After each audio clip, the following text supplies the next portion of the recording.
Tired of the same old boring PC builds? Let's shake things up. I'm turning this compact M-ATX case into a sleek, clean, water-cooled, panda-themed build. And you're coming along for the ride. Over the next few days, we'll run into some serious challenges. But by the end, this build will be anything but ordinary. This is the Deepcool CH260 case, specifically made with airflow in mind, with all of the larger cutouts throughout the case. It allows more airflow for a more compact build. I'm gonna see if we can fit a full water cooling loop inside plus customization. I want to take you guys along for the process. I've had absolutely no experience with this case, guys, so this is a complete raw and first look, and straight off the bat, I'm already seeing something that I do not like. But let's get to that after we talk about the front panel. The front panel itself can be accessed by putting your hand underneath, and it's primarily held on with magnets. It does have a built-in dust filter, which is on a framework. The dust filter actually just clips in, but it's fairly easy to remove. Tell Microsoft to bugger off and get yourself Windows 11 CD keys for 1/10 of the price. Who keys have a big sale on, and you can use my code IFR25 to get 25% off with loads of payment methods. Copy your code and paste it here to activate. You can even grab Office for your PC for dirt cheap. Don't pay a reoccurring subscription. Use code IFR25 for 25% off. Links are in the description. All Who Keys software products are on sale right now. To remove both the front and the back panel, we actually need to release the 4 screws at the front. And if you want access to the top radiator bracket, you actually have to remove 4 screws in the top panel. Now, I'm a very simple guy. Like, if I have to undo a panel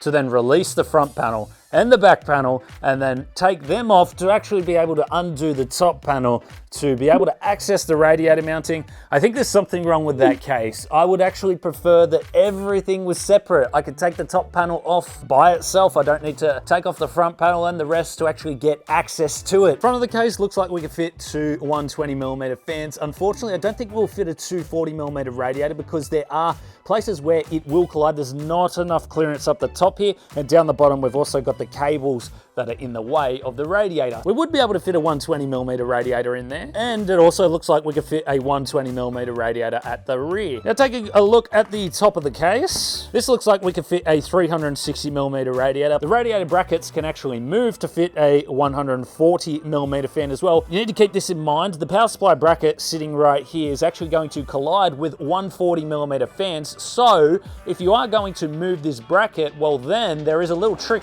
with the power supply bracket. It can actually be moved down inside the build to a lower level, so you can actually fit a radiator or a 140mm fan up the top. Now, there is no mounting down the bottom for fans. However, I do see a lot of cutouts there, which is good for airflow. There is plenty of space between the ground and the case to allow fresh air to get in, but I'm really liking these vents for the simple fact that I should be able to screw a reservoir down the bottom. Back to the power supply bracket, it looks like we could fit a full ATX size power supply inside. And as I said before, there are plenty of levels to actually move the power supply. Now, if we are planning on fitting a big radiator up the top, by moving the power supply bracket down, it actually solves any clearance issues from hitting the side of this bracket right here. It also looks like the whole I/O can be moved as well. That's a neat feature that I really like. However, what I also like is that you can completely remove the radiator brackets from the top, and it looks like you can actually install them on the front of the case as well. So if you have clearance issues up the top, just bring it to the front and it should be okay. Back of the case is fairly standard. Looks like we can mount a hard drive or some SSDs. A little bit of room for cable clearance there, but nothing over this side. And so all of the cables will come down and out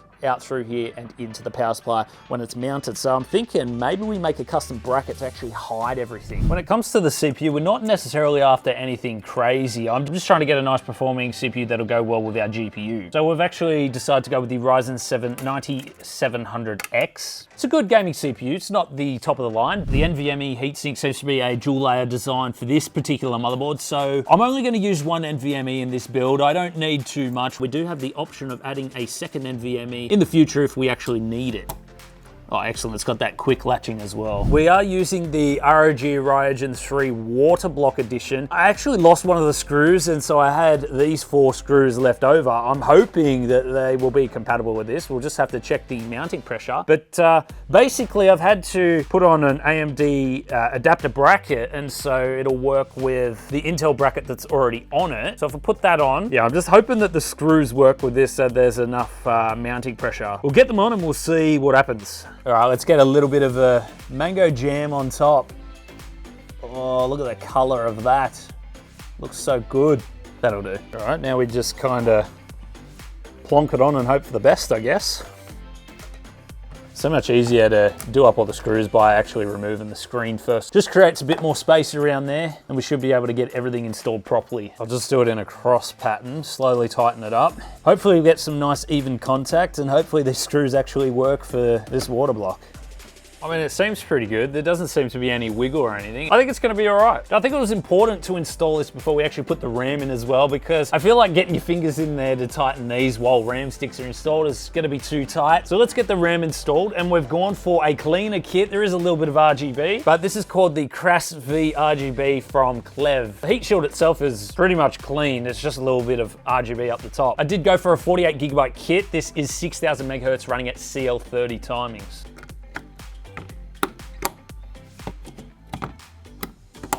The only other thing is, because we have USB on the front of the case and we do have the USB header coming off of the water block screen, we actually need USB on the motherboard. So we are going to have to install this external board that actually comes with it. So that should just simply slide in on top of these USB Type-C headers on the motherboard. Now we've got our F panel and we've got 2 USB headers. So that's the finished look of the motherboard, guys. I have to say the CPU block is almost bigger than the motherboard itself. I mean, it's sticking out quite a bit from the side there. You can see it's thicker than the thickness of the I/O at the back here, but it does look pretty cool, and I'm glad that they have the addition of this external card in there so that we can utilize the screen. Now, I do have one thing that I am worried about, and it is the included 90-degree fittings that come with the water block itself. I'm worried they're actually going to collide with the NVMe heat shield, and so I may have to end up using a lower profile fitting to actually get the tubes out of the water block itself.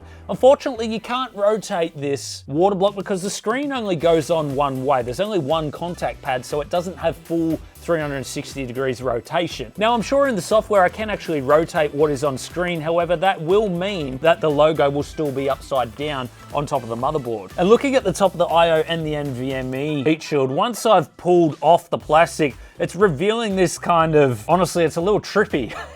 But it kind of reminds me of when you look at water and there's a bit of wind and there's ripples all through the water. That's what it looks like on top of here. So let's get this installed in the build.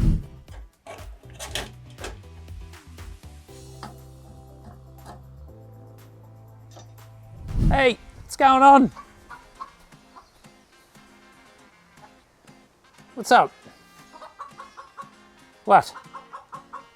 Gertrude, relax. You're all right. Any new CPUs in here for me? It doesn't look like there's any CPUs. I need an RTX 5090 if you could conjure that up, please. That'd be great. Oh no, that's something I didn't think about. I wonder if the fans and the radiator will fit in between here. It's not a lot of clearance. The RAM's not an issue. The radiator's nowhere near gonna collide, but this sticks out more than my belly. This is gonna be an issue, I think. Go from the top and have a look. Yeah, look how much it sticks out, guys. We don't have a lot of room to play with here. We'll put the radiator together and we'll see if it fits well or not. Oh mate, check these fans out. These are absolutely gorgeous. I'm so glad they don't have RGB on the actual fan blade. These look absolutely incredible. We've got RGB around the outside. These are the Deepcool FL12 fans, and we actually covered them at Computex. The only thing I didn't like about them was this connector right here. So we do get a daisy chain cable. I can connect every single fan via one cable, but honestly, like with everything that's going on in the fan market, I just want to see fans connect together like that. I don't want cables involved. Now it just depends whether this thickness and the radiator thickness is actually going to fit on top of the water block inside. All right, moment of truth. Let's see if it fits.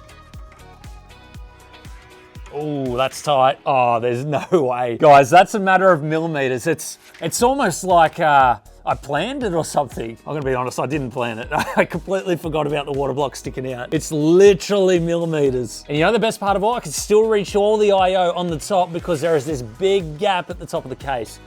Oh, it's fantastic. I feel like there's a missed opportunity here. We've got the 360 radiator up the top, and I'm gonna be installing a single slot graphics card. And I understand that a lot of graphics cards on the market are 2 and 3 slot, sometimes even 3.5, 4 really. For what I'm installing, and especially when you water block a graphics card, you've got so much room down the bottom here. So why not just make the tooling to include a 360 radiator or extra fans down the bottom? It's just open, it's just sitting there, there's nothing there. We could add extra fans. I mean, the extra intake's going to be great considering that we've got 3 fans up here, and then if we wanted to run exhaust over there, that would be 4. And then we only have access to the one at the front because this one's blocked off. So we've got 1 intake down there. So what I'm actually considering now, because there is no fan tooling path down the bottom, I might do intake here, and I might also intake from the side there, just so we've got nice fresh air to feed the 3 exhausts through the radiator. Such a shame. I think it would have looked so much better as well with a bit of bling down there. We'll take a look at it though. I might be able to squeeze something in. I'm not too sure yet. But for now, I just want to see how much room the power supply is going to take off. So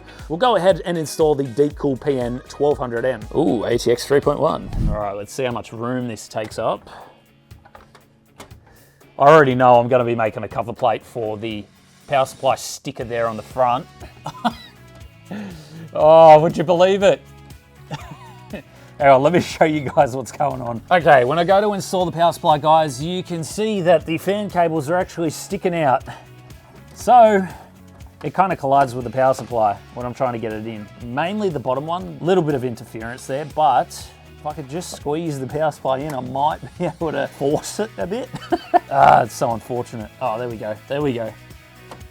Just push. All right, we got it in. That was a squeeze. You would think that 3 Deepcool products would be compatible together, but they haven't thought about certain cases. The only way I could really avoid this is moving this power supply bracket and actually putting it down below the fans so that there is no collision there. But I want the power supply up the top as much as possible. What's going on here? The provided power supply screws don't even fit through the case hole. Amelia, come over and try jamming this in. Wait, it needs to go in here.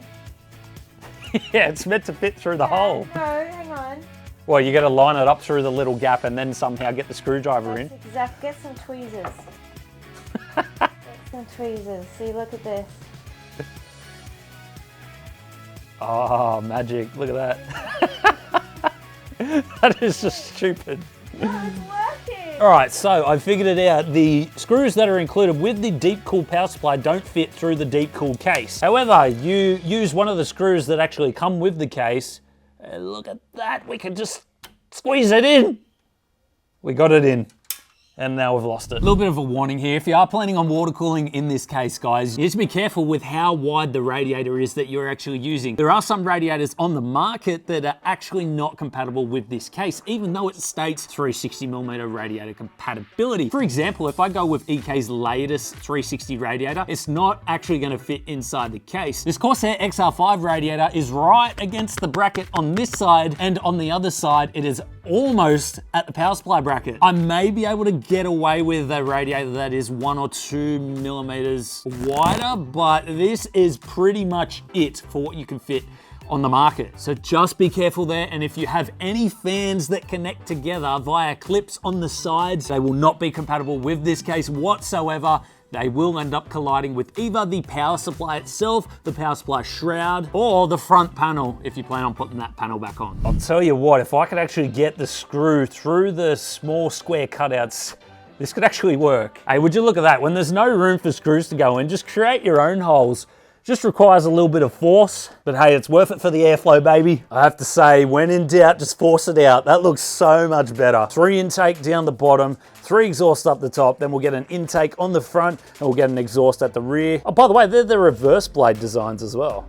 Pretty cool. I'm gonna install a reverse fan blade at the front here because I want the better looking side inside the build, so it'll still intake, but we've still got the RGB inside to highlight everything. Oh, that's gonna be tight. I wonder if it'll fit a fan up there or if it's gonna collide with the ports. That looks pretty good. Just need to make sure we don't put a chonker of a fitting up there, and then we should be all good. There wasn't a lot of clearance thought about with the cables in the fans for this case, and you would think that with both products being from Deepcool, these are things that would have been thought about. The GPU for this system, I'm actually going to go with this little bad boy right here. This is actually a pre-blocked RTX 3090. Yes, I am going with a 3090, 2 generations old. However, it still holds up in today's games. It can still game at 4K. I actually went with this mainly because it was a smaller profile. It's only a 1-slot card and can run 4 monitors. Not to mention 24 gig of VRAM. You can't go wrong there. Look at that. If I really wanted to, I reckon I could have put a radiator down the bottom and just had the tubes coming out the top of the graphics card. Reservoir time. It looks like a DDC pump is going to fit perfect in this space.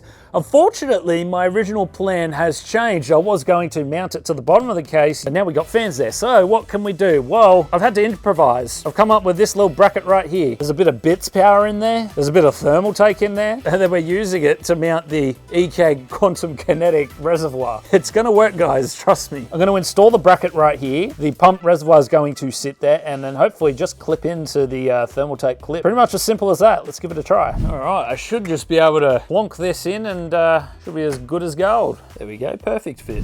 It's time for the final touches. Acrylic was cut and laid with paint, and I made a shroud to hide the cables with our panda theme. It's now time to sit back, relax, and enjoy the water cooling.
I know you're probably excited to see what it looks like, so here's the final result.